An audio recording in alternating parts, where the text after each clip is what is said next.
Saludos, buen día, estimados estudiantes, espero se encuentren muy bien. Bueno, vamos a continuar como parte de la semana 2 de análisis instrumental. Ya la semana pasada vimos un poquito lo que fueron análisis relacionados con energías y un poquito lo que fue lo de la ley de Beer. Entonces vamos a ir avanzando un poquito más sobre esto, vamos a ir viendo cómo se aplican, digamos, estos procesos, estos procedimientos a lo que es un análisis ya de laboratorio real. Entonces es bonito ver esta parte que hay que relacionarlo con lo que de verdad vamos a hacer en el laboratorio. Entonces vamos a avanzar y vamos a ir viendo algunos de los de la práctica. ¿Ok? El número uno no está acá, pero es muy parecido al número 2 y a los que vimos la semana anterior. Es simplemente aplicar la fórmula, hacer un paso de lo que es el porcentaje de transmitancia, absorbancia y aplicar la fórmula. ¿De acuerdo? Tal vez haya que hacer alguna conversión por ahí. Recuerden que la absortividad molar es la que define las unidades de lo que es la concentración y de lo que es el tamaño de la celda. Esto aplicado a lo que es la ley de Beer, que era absorbancia, que es A mayúscula, es igual a absortividad molar, que es la A minúscula, por B, que es el tamaño de la celda, por C, que es la concentración. ¿De acuerdo? Esa concentración, como vimos la semana anterior, puede estar presentada en mol por litro o puede estar presentada como partes por millón. Eso va a depender de las unidades que tenga, en este caso, la absortividad molar. ¿De acuerdo? Si hay que hacer algún cambio, se hace con lo que es la masa molar. Es sencillo. Ok, vamos a ver lo que es el número 2. Dice la absortividad molar de los iones cobre en agua, nos dan la masa molar del cobre. En agua a 810 nanómetros es de 13,98 litros sobre mol por centímetro. Esta es la absortividad molar del cobre, digamos, de los iones de cobre en agua o en solución. Y estos 810 nanómetros que aparecen acá, para irlos marcando mejor, estos 810 nanómetros que aparecen por acá van a ser simplemente las condiciones del equipo, ¿ok? Esto nosotros no hacemos como un cálculo respectivo con respecto a esto, pero cuando vayamos a utilizar el equipo es una de las condiciones que hay que indicarle al equipo, ¿ok? La concentración a la cual la longitud de onda a la cual debe trabajar. Entonces, la consulta que nos hacen es qué masa de sulfato de cobre 2 pentahidratado, y nos dan la masa molar del sulfato de cobre, se debe preparar o se debe pesar, perdón, para preparar 1000 mililitros, alias un litro, ¿verdad? De una disolución con un porcentaje de transmitancia del 63% en una celda de 1 centímetro. ¿Ok?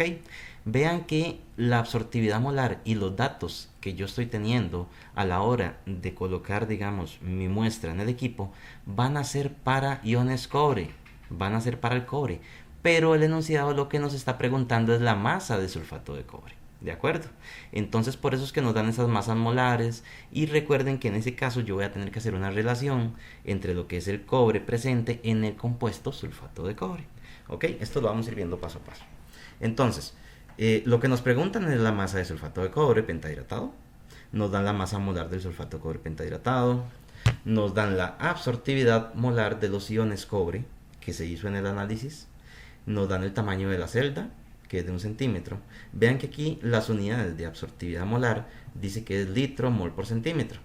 Esto ya digamos que empareja lo que es el tamaño de la celda con los centímetros de la unidad de absortividad molar. O sea, aquí no hay que hacer ninguna conversión. Y vean que quedaría litro mol. Si yo le doy vuelta a esto, sería mol por litro. Mol por litro o mol entre litros son las unidades de concentración, sería la C. Entonces lo que yo tengo que averiguar inicialmente es la C. Y ustedes dicen, ok, ¿y la absorbancia? La absorbancia hago la conversión, digamos, de lo que sería el porcentaje de transmitancia, lo paso con la fórmula de menos logaritmo de transmitancia a lo que sería la absorbancia. Y ya teniendo esos datos, tendría dentro de la ley de Beer, tendría la absorbancia, tendría la absortividad, tendría el tamaño de la celda, y lo que requiero sería la concentración, pero en este caso de los iones cobre. ¿De acuerdo? Entonces primero vamos a obtener la concentración de los iones cobre y de ahí vamos a partir para lo demás. Para ya lo que es la masa de sulfato de cobre, que es lo que nos solicitan como resultado final. ¿Ok? Entonces, recuerden que cuando yo hago este paso de lo que es el porcentaje de transmitancia a absorbancia, tengo que utilizar esta fórmula. Dice absorbancia es igual a menos logaritmo de transmitancia. Si yo utilizo esta fórmula, vean que aquí me está diciendo que es menos logaritmo de transmitancia, no menos logaritmo de porcentaje de transmitancia. Entonces, este 63%, por eso le quito el porcentaje. O sea, simplemente lo divido entre 100 y me quedaría absorbancia es igual a menos logaritmo de 0,63. Por eso ya aquí, digamos, lo coloco de esta forma. El resultado va a dar 0,2007. Esa va a ser la absorbancia. Recuerden que la absorbancia no tiene unidades. Y de ahí vamos a partir para buscar lo que es la concentración. Como un dato curioso, bueno, no curioso, es importante que ustedes lo sepan y lo manejen. La absorbancia siempre va a estar directamente relacionada con lo que es la concentración. ¿Qué significa eso? Vean, por ejemplo, esta concentración, esta absorbancia es de 0,2, por ejemplo, digamos, dejémoslo ahí cerrado, 0,2. Y vean, la concentración es de 0,0143. Por ejemplo, si yo tuviese acá otra muestra con una absorbancia de 0,4, eso significa que la concentración que yo obtendría sería 0,0286. O sea, sería el doble que esta que tengo acá. ¿De acuerdo? Por eso es importante que sepan eso. Ese dato es importantísimo. La absorbancia es directamente proporcional a la concentración. Y ustedes nunca van a encontrar una absorbancia por encima de 1 o 1.2. De hecho, por encima de 1 no es correcto. Entonces, por lo general, las absorbancias van a tener un número menor a 1. ¿De acuerdo? Ok, dicho esos datos así generales, entonces, aplicamos la fórmula. Ya tenemos la fórmula lista. Tenemos la absortividad, tenemos el tamaño de la celda, y eso nos va a dar concentración en mol por litro, que fue lo que dijimos antes. Esta concentración van a ser de los iones cobre, pero yo ocupo la masa del sulfato de cobre. Entonces, ¿qué tengo que hacer? Tengo que hacer un factor unitario muy parecidos a los que hacíamos en analítica para pasar de esa concentración de iones cobre a una masa de sulfato de cobre.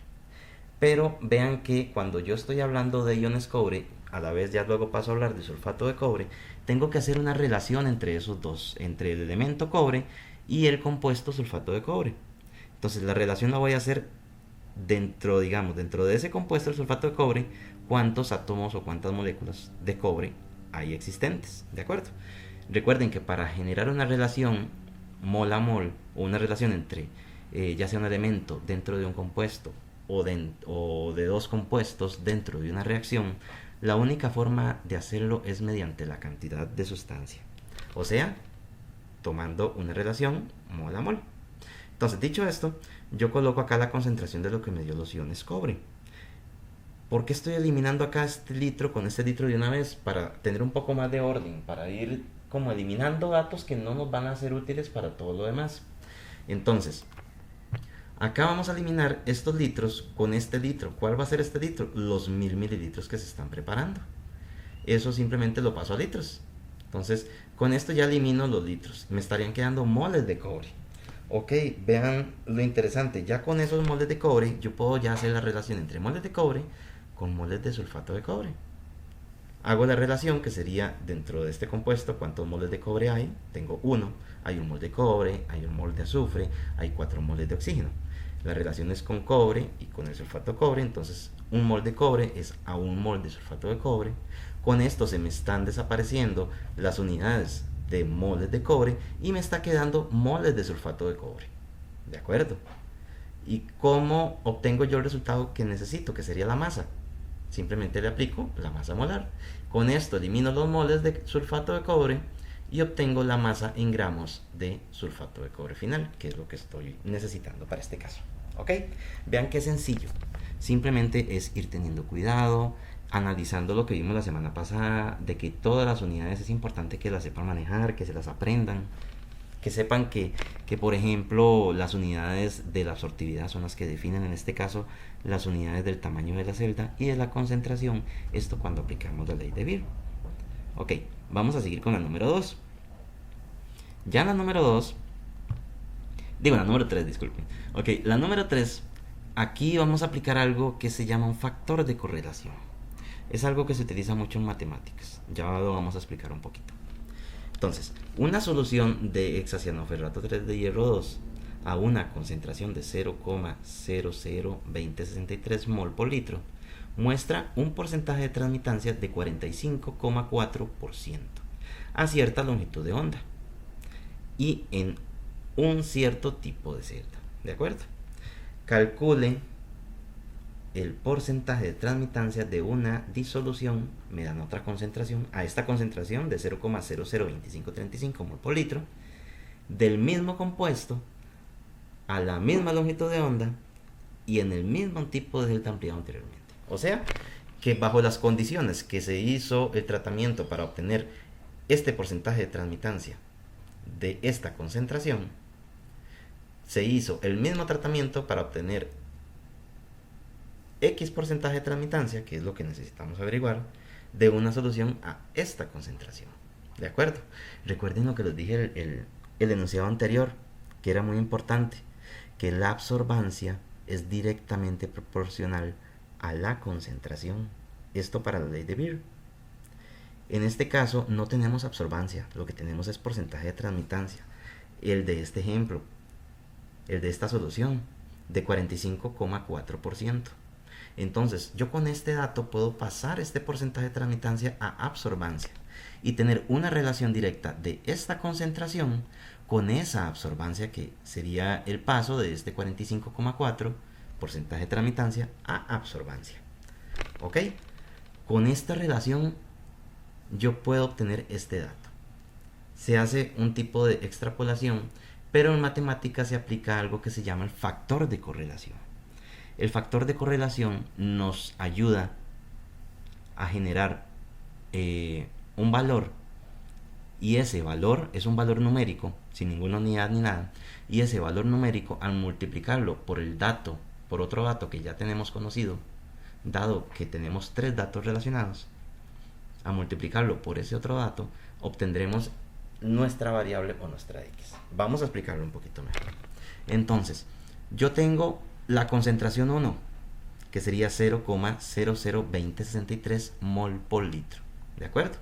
Ya esto fue lo que me dio 45,4 porcentaje de transmitancia. Este 45,4 lo traspaso a absorbancia. ¿De acuerdo? Entonces ya tengo la relación entre la concentración y la absorbancia 1. Ahora necesito obtener esa misma relación, o necesito buscar una relación que me ayude a obtener mi segunda absorbancia, dado que ya tengo mi segunda concentración, y con esa absorbancia poderla traspasar a porcentaje de transmitancia. ¿De acuerdo? Aquí yo coloqué el resultado de una vez, pero vamos a ir viendo, ¿verdad?, cómo llegamos hasta ahí. ¿De acuerdo? Entonces sepan que aquí está el resultado, pero acá abajo vamos a demostrar cómo llegamos ahí. Es muy sencillo. ¿Qué es lo que pasa con estos enunciados o con estos ejercicios? Cuando tenemos que hacer ese factor de correlación, necesitamos hacer un análisis de lo que estamos teniendo. Por eso es muy importante tener muy claro de que la absorbancia es directamente proporcional a la concentración, y de que si tenemos datos como porcentajes de transmitancia, yo puedo pasarlos a absorbancia y generar esa relación directamente proporcional con la concentración. ¿Ok? Ahora bien, analicemos algo en este ejercicio. Vean la concentración 1, 0,002063. Vean la concentración 2, 0,002535. En este caso, ¿cuál es mayor? La concentración 2, ¿verdad? Ok. Si dijimos que la concentración es directamente proporcional a la absorbancia, ¿ustedes qué dirían? Que la absorbancia 2, la que necesito averiguar, ¿va a ser mayor o menor que la absorbancia 1? Tiene y va a ser, por relación directamente proporcional, mayor a la absorbancia 1. ¿Por qué? Porque la concentración 2 es mayor a la concentración 1, entonces la absorbancia 2 va a ser mayor a la absorbancia 1. Ahí no hay quite. Entonces esto nos da un punto a favor enorme para poder determinar nuestro factor de correlación. Yo sé que mi variable, en este caso la absorbancia, que es lo primero que yo necesito averiguar, tiene que ser mayor a la absorbancia 1. La absorbancia 2 debe ser mayor a la absorbancia 1. Dicho esto, yo tengo dos datos conocidos, que serían las dos concentraciones, la concentración 1 y la concentración 2. Si yo hago una división entre estos datos ya conocidos, dado que todos tienen cierta relación, si yo hago una división entre las dos concentraciones, que son los datos ya conocidos, y yo tengo en conocimiento de que mi absorbancia 2 debe ser mayor a la 1, cuando yo realice esta división, que va a ser mi factor de correlación, la división entre las dos concentraciones, el resultado debo dirigirlo para que me dé un número mayor a 1. ¿Por qué mayor a 1? Porque como yo sé que la absorbancia 2 va a ser mayor a la 1, cuando este factor de correlación me dé un valor mayor a 1, ese dato, ese número, ese valor numérico, al multiplicarlo por la absorbancia 1, me va a dar como resultado la absorbancia 2. Y como tiene que ser la absorbancia 2 mayor a la absorbancia 1, nuestro factor de correlación obligatoriamente va a tener que tener un valor mayor a 1. ¿Cómo obtengo yo ese valor mayor a 1? Recuerden, aquí es hacer ese análisis. Yo sé que la absorbancia 2 va a ser mayor a la 1. Por eso, en este caso, necesito que mi factor de correlación, que va a ser la división entre los dos datos conocidos, en este caso las dos concentraciones, ese factor de correlación tiene que ser mayor a 1.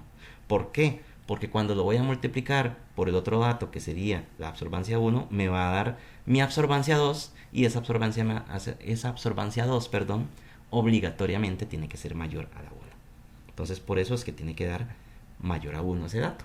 Ahora bien, cuando yo hago esta división y yo ya sé que tiene que dar mayor a 1, simplemente en el numerador coloco la concentración mayor y en el denominador coloco la concentración menor.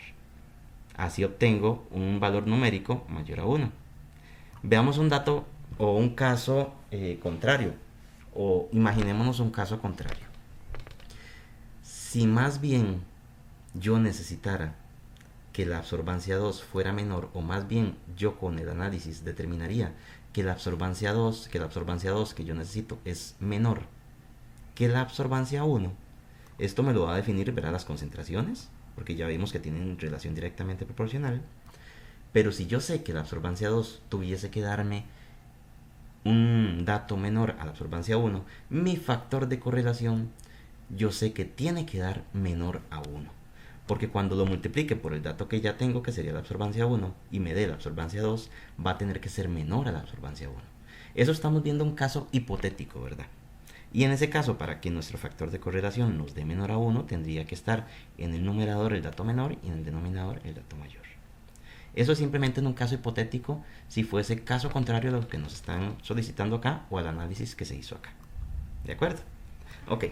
Entonces, analicen bien este tipo de ejercicios porque no son difíciles. Lo que pasa es que tiene esta relación matemática, este factor de correlación que nos va a ayudar al final a obtener mi absorbancia 2. Yo sé que esa absorbancia 2 tiene que ser mayor a la absorbancia 1 porque la concentración 2 es mayor a la concentración 1. Ya obtenida mi absorbancia 2, simplemente aplico la fórmula. 10 a la menos absorbancia, eso me va a dar transmitancia, lo multiplico por 100 y tengo mi porcentaje de transmitancia, que en este caso nos dio 37,9% de transmitancia. Esto para una concentración de 0,002535 mol por litro. ¿Ok? Entonces ven, es sencillo, nada más que hay que tener su cuidado. Vamos con el número 4. Ok, este número 4 es muy sencillo. Fue muy parecido a lo que estuvimos viendo la semana pasada. La semana pasada estuvimos determinando energías. Y vimos que cuando vamos a determinar una energía, muchas veces necesitamos aplicar la fórmula de la velocidad de la luz para luego ya determinar la energía. ¿Por qué? Porque en muchos casos vamos a necesitar obtener nuestra frecuencia. ¿Ok? Dicho esto, aquí tenemos este enunciado donde lo que nos piden es un delta T. Ok, nos dicen cuál es la diferencia energética de estas dos ondas. Nos dan la constante de Planck, que esta ya la sabemos, y la constante, ¿verdad?, de la velocidad de la luz, que esa nosotros también la sabemos. Nos dan dos longitudes de onda, y esas longitudes de onda yo necesito sacar la energía de cada una. ¿Por qué? Porque me están pidiendo la diferencia energética de las dos ondas. Entonces yo primero esta longitud de onda hago la fórmula de la velocidad de la luz para obtener la frecuencia y poder obtener la energía 1 con esta fórmula. Ya cuando utilizo la fórmula y obtengo la energía 1, hago exactamente lo mismo con la energía 2 o con la longitud de onda 2, esto para obtener la energía 2. Ya obtenido la energía 2, yo aplico en este caso la mayor a la menor y eso me va a dar la diferencia energética. Y eso va a ser simplemente, le aplico la energía mayor, resto a la energía menor de lo que me den las dos energías según las dos longitudes de onda que yo tenía. Y eso va a ser mi diferencia energética. ¿De acuerdo? Entonces es sencilla. Vamos con la número 5. ¿De acuerdo? Aquí vamos primero a leer el enunciado y vamos a ir poco a poco viendo lo que se tiene que ir haciendo. ¿De acuerdo? Entonces, una tableta antimalaria de quinina de 1,891 gramos. Eso pesa toda la tableta. Ok, imagínense una tableta de aspirina, por ejemplo. Entonces la pesaron y la tableta pesó 1,891 gramos. Se llevó con ácido clorhídrico 0,1 mol por litro a un volumen de 600 mililitros. Entonces se disolvió con ácido clorhídrico y se llevó hasta un balón aforado de 600 mililitros. Eso es lo que está pasando acá. Entonces yo tengo la tableta de quinina. Esto me pesó y lo llevé a un balón de 600. ¿De acuerdo? Luego continuamos. Una alícuota de 23 mililitros diluida a 70 mililitros con ácido tuvo una intensidad de fluorescencia de 213 a 348 nanómetros. Estas son condiciones del equipo. Los 348 nanómetros fueron las condiciones del equipo. La intensidad de fluorescencia es una señal que me da un equipo que se llama un fluorómetro y me va a dar una intensidad de fluorescencia. Esta intensidad de fluorescencia, valga mencionar también que al igual que la absorbancia, tiene una relación directamente proporcional a la concentración. Entonces tendrán una idea de que el hecho de que les acabo de decir esto, de que la intensidad de fluorescencia tenga una relación directamente proporcional a la concentración, puede que tal vez tenga que utilizar, o de hecho aquí vamos a tener que utilizar otro factor de correlación. Por eso coloqué este ejercicio, por eso pusimos este ejercicio y lo estamos explicando para que vean la diferenciación entre los dos, entre varias formas que se pueden dar. Se puede dar ya sea con relaciones donde ocupemos absorbancias, con relaciones con concentraciones, ¿verdad? Y en este caso con intensidad de fluorescencia. Leamos todo el enunciado. Entonces, una tableta antimalaria de quinina de 1,891 gramos se llevó con ácido clorhídrico 0,1 molar a un volumen de 600 mililitros. Una alícuota de 23 mililitros diluida a 70 mililitros con ácido tuvo una intensidad de fluorescencia de 213. Esa fue la intensidad de fluorescencia. A 348 nanómetros. Una solución patrón de 101 partes por millón de quinina. Este es el patrón de quinina. Primero analizamos la muestra de quinina que estaba en la tableta. Y ahora vamos a analizar el patrón. Del patrón tenemos la concentración conocida. La concentración exacta, por eso es un patrón. Y ese patrón me dio una lectura o una intensidad de fluorescencia de 190. Dice cuando se midió en las mismas condiciones, o sea, 348 nanómetros. Calcule el porcentaje de quinina en la tableta. Vean esta palabrilla al final. Calcule el porcentaje de quinina en la tableta. Lo mismo que hacíamos en analítica, ¿se acuerdan?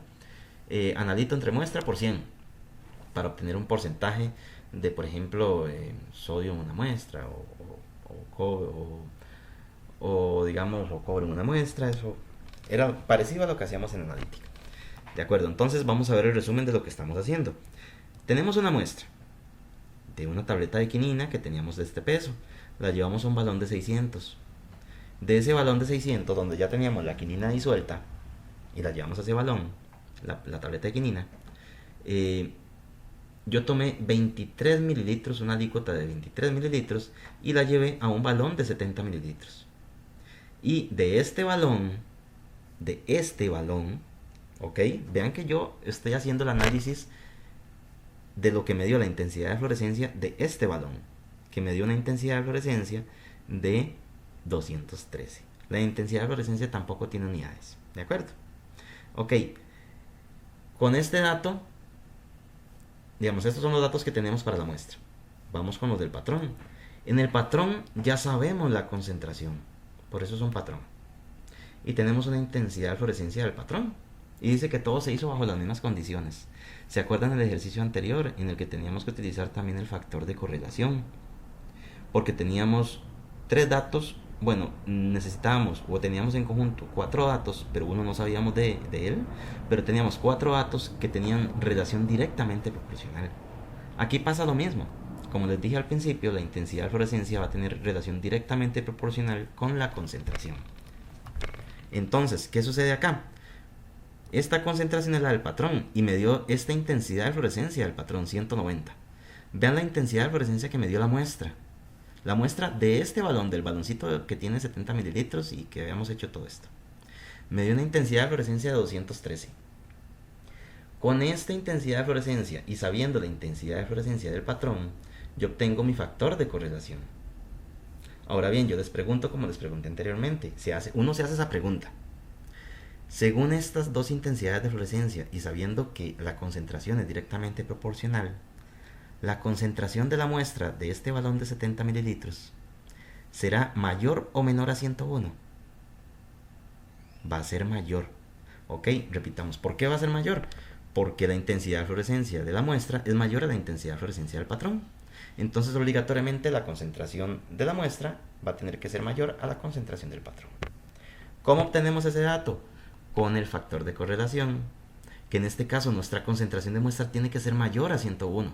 Entonces nuestro factor de correlación va a tener que ser mayor a 1, como vimos en el caso anterior. Ya sabemos por qué, por el análisis que hay que hacer, porque al nuestra concentración de la muestra saber que tiene que ser mayor, nuestro factor de correlación va a tener que ser mayor a 1 para que al multiplicarlo por la concentración patrón, que es el dato que ya tengo, obtenga mi concentración de la muestra y en este caso, al obtenerla, va a ser mayor que la concentración patrón. ¿De acuerdo? Entonces, para efectos hacemos el factor de correlación simplemente entre las dos intensidades de fluorescencia. Como sabemos que tiene que ser mayor a 1, entonces va a ser la intensidad de fluorescencia de la muestra primero sobre la intensidad de fluorescencia del patrón como denominador. Y eso nos va a dar 1,1210. Lo multiplicamos con la concentración del patrón, que es mi dato conocido, que hace referencia directamente proporcional con los demás datos que tengo acá. Y al hacer esa multiplicación me va a dar una concentración de 113,2263 partes por millón. ¿Ok? Esa va a ser la concentración de la muestra, muchachos. Pero la concentración de la muestra en mi balón de 70 mililitros. Y lo que me están solicitando es el porcentaje de quinina en la tableta. Entonces, yo estoy con la concentración de este balón, pero yo ocupo relacionar lo que obtuve de este balón con lo que tengo de quinina acá en la tableta, con el porcentaje de quinina en la tableta. Ahora bien, hablemos de algo. Cuando yo tengo, por ejemplo, una tableta de aspirina, la tableta de aspirina pesa, por ejemplo, 2 gramos. Un ejemplo. Pero ustedes han visto que dice 100 miligramos de ácido acetil salicílico. O aspirina 100 miligramos, pero la pastilla no pesa 100 miligramos. La pastilla pesa 2 gramos, o sea, 2000 miligramos. ¿Qué es lo que pasa acá? Que esos 100 miligramos de aspirina, que es el ácido acetil salicílico, es el ingrediente activo. Y el ingrediente activo es lo que hace el efecto, digamos, de sanarnos, o el efecto que ayuda a sanar el problema que se tenga en ese momento. Entonces, en este caso, la tableta de quinina pesa todo esto, los 1,891. Pero la cantidad de quinina, la cantidad de ingrediente activo que va a tener esa tableta no va a ser 1,891. Tiene que ser mucho menor a esto. ¿De acuerdo? Todo lo demás del peso de la tableta de quinina, que son excipientes.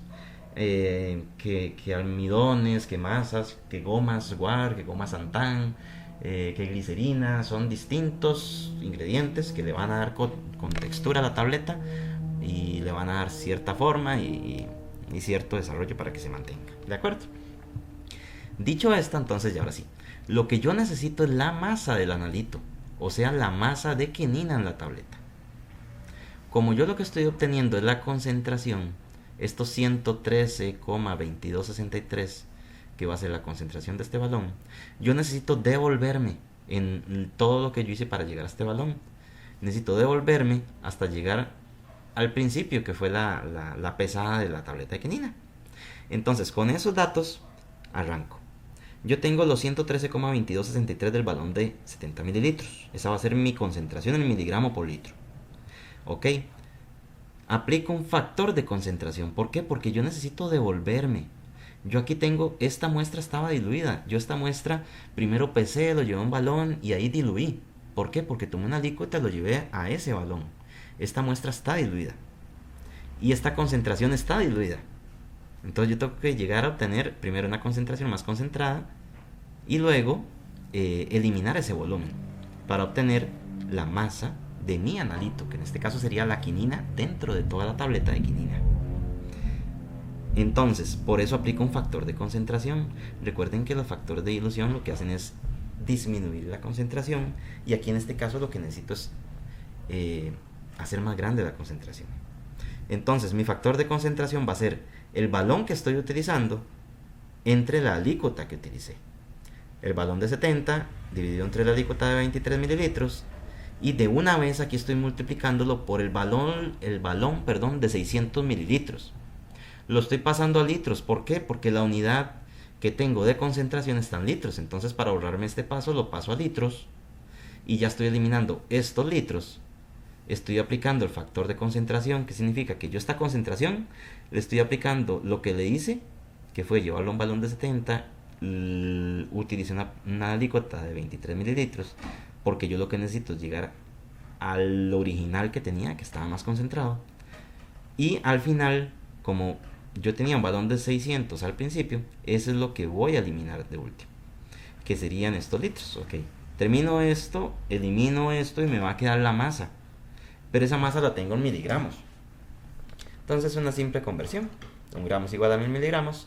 ¿Para qué? Para obtener al final los gramos de quinina. Estos van a ser los gramos de quinina en toda la muestra, que sería toda la tableta de 1.891 gramos de quinina. Entonces, ¿cuánto porcentaje de quinina hay en toda la muestra? Como hacíamos en analítica, analito entre muestra por 100, y eso me va a dar un 10.93% de quinina en toda la tableta de quinina. ¿Ok? Vean que estos ejercicios son muy bonitos porque son muy aplicados, y esto se utiliza mucho en farmacia. Cuando hacemos análisis de farmacéuticas se utilizan mucho ese tipo de análisis. ¿Ok? Vamos con el último ejercicio, que sería el número 6. Una alícuota de 19 mililitros de una solución que contiene 4.36 partes por millón de hierro 3. Se trata con un exceso de tiocenato de potasio y se diluye hasta 40 mililitros.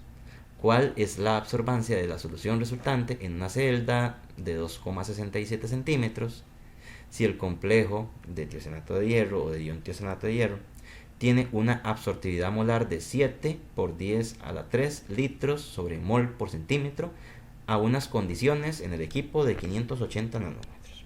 Ok, entonces vamos a ver el resumen acá. Lo que nos están pidiendo es la absorbancia de la solución resultante.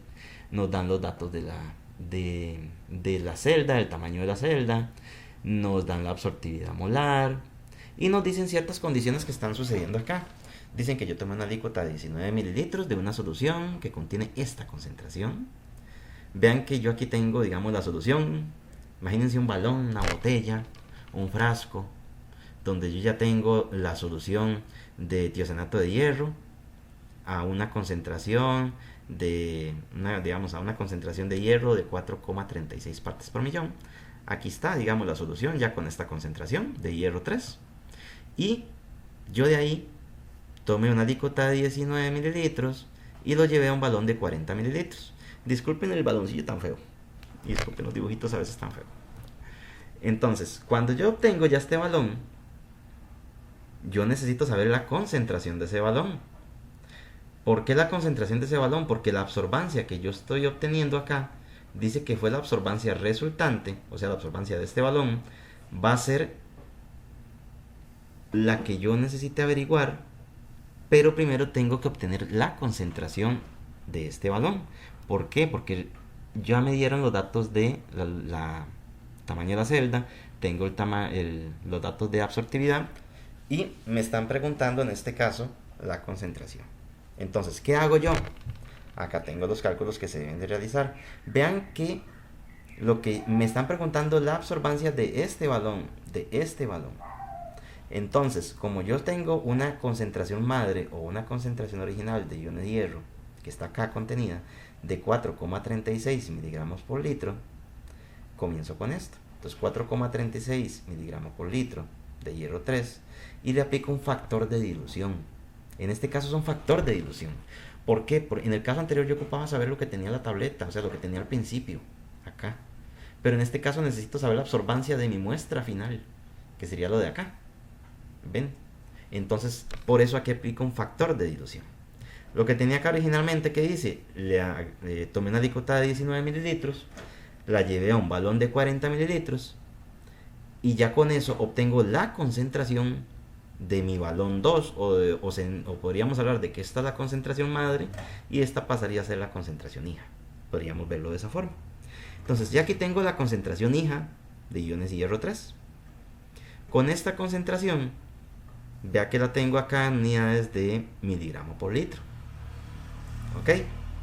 Pero observemos otro detalle importante.